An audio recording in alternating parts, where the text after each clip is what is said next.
गुरुदेव, अभी हमारे घर में विचार बन रहा है कि हम भी चार धाम की यात्रा के लिए जाएंगे। गुरुजी, आप तो उत्तराखंड में रहते हैं और आपको सब चीज़ों का इतना ज्ञान है। कृपया गुरुदेव हमारा मार्गदर्शन करें कि चार धाम की यात्रा का क्या महत्व है, इसे करने से हमें जीवन में क्या लाभ होता है।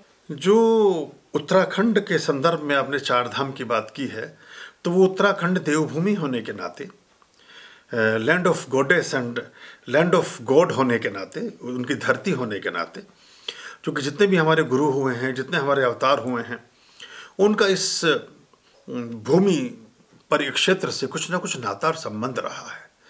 जो भी कैलाश मानसरोवर है, अब वो तिब्बत के और चीन के जिस तरह से प्रभुत्व में है, लेकिन वो हमारे इस उत्तराखंड का ही एक हिस्सा था।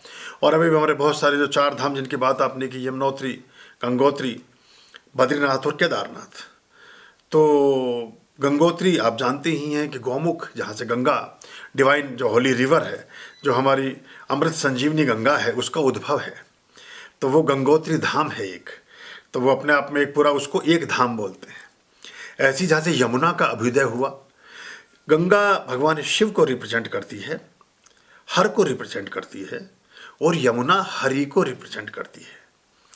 शिव के जीवन का शाश्वत समग्र संबंध गंगा के साथ ताना बाना बुनकर चलता है।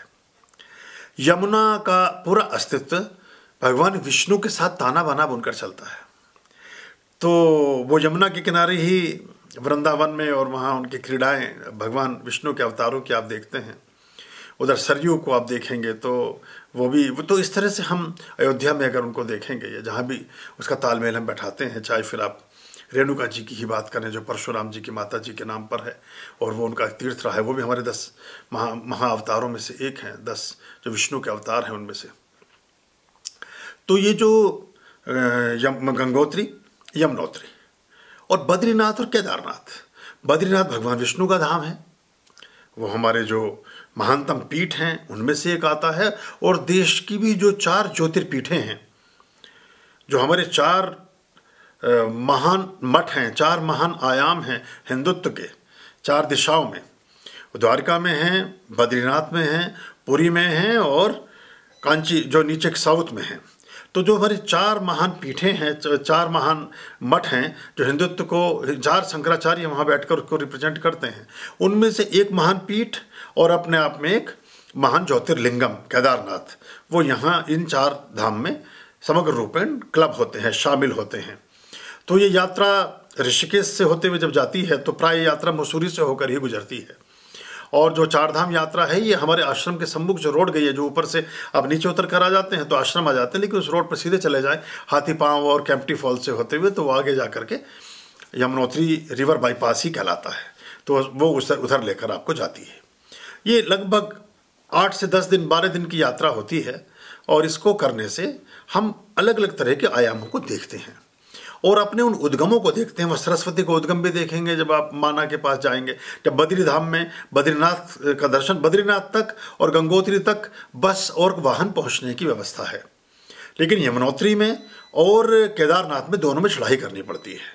अभी प्राय सरकार की तरफ से और प्राइवेट कंपनियों की तरफ से वहाँ इसकी हेलीकॉप्टर की सर्विस भी शुरू हो गई है, हेलीपैड हैं, तो वो आपको कम समय में 5 मिनट में, 10 मिनट में, 8 मिनट में ऐसे नीचे से फाटा से सर्विस शुरू होती है केदारनाथ के लिए।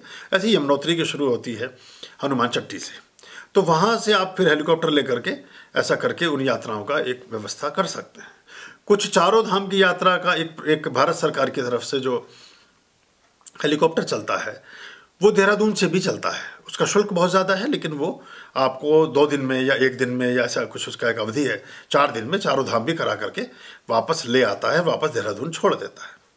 उसको मैंने, चूँकि मेरे अनुभव में नहीं है इसलिए मैं उसके बारे में ज़्यादा नहीं जानता, लेकिन बाई रोड हमने यात्रा की हुई है, तो उसमें इस तरह से करके उसके साथ साथ और बहुत सारे तीर्थ साथ में जुड़, अगस्त मुनि आएगा, फिर उसमें उत्तरकाशी आएगी, फिर उसमें गुप्त काशी आएगी, फिर कालछिला पास में है, उधर वो सरस्वती का पूरा किनारा है, फिर काली मठ है जहाँ कालिदास का स्थान है, माँ काली का एक सिद्धपीठ है।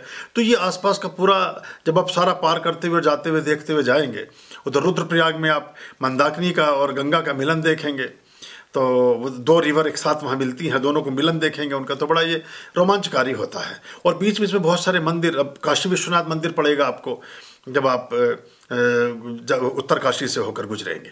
तो वो सिर्फ 4 धाम के बड़े 4 तीर्थ तो हैं ही, कुल मिलाकर के इस बीच में और भी बहुत सारे तीर्थ हो जाते हैं। फिर जब आप ऊखीमठ से गुजरेंगे तो वहाँ ये डोलियाँ, जब बहुत शीतकाल में दोनों जैसे हमारा ज्योतिर्लिंगम केदारनाथ और महाविष्णुपीठ बद्रीनाथ, इनकी डोलियाँ नीचे आ जाती हैं। तो वो प्राय ऊखीमठ में उनका एक स्थान है, वो एक वहाँ अस्थायी निवास होता है भगवान श्री के विग्रह का। तो वो भी आपको बीच में मिलेगा देखने के लिए। और पूरा उत्तराखंड के कल्चर, लोक संस्कृति, खान पान और सारी चीज़ें, पर्वतीय सिस्टम और पूरा ग्लेशियर और बर्फ़ और सब आपको देखने को मिलेगा। दुनिया के सभी देशों में अलग अलग स्थानों पर अलग अलग कुछ कुछ है। भारत में एक ही स्थान पर, एक ही देश में, एक ही समय में सब कुछ है। स्विट्ज़रलैंड में अगर या किसी भी देश में अगर आप जाएंगे तो वहाँ जैसे आपको बहुत सारे मौसम नहीं मिलेंगे, बहुत सारे देशों में बहुत से मौसम नहीं मिलेंगे। हमारे यहाँ एक ही समय में, अभी अगर आप साउथ के एक्सट्रीम साउथ चले जाएं तो आज भी लू चल रही होंगी वहाँ, और आप ओली चले जाएं तो बर्फ़ गिर रही है वहाँ। आप बीच में की ओर चले जाएं तो वहाँ बाढ़ भी आ रही होगी, और कहीं बिल्कुल सूखा भी पड़ा होगा बिहार के किसी सुदूरवर्ती क्षेत्र में।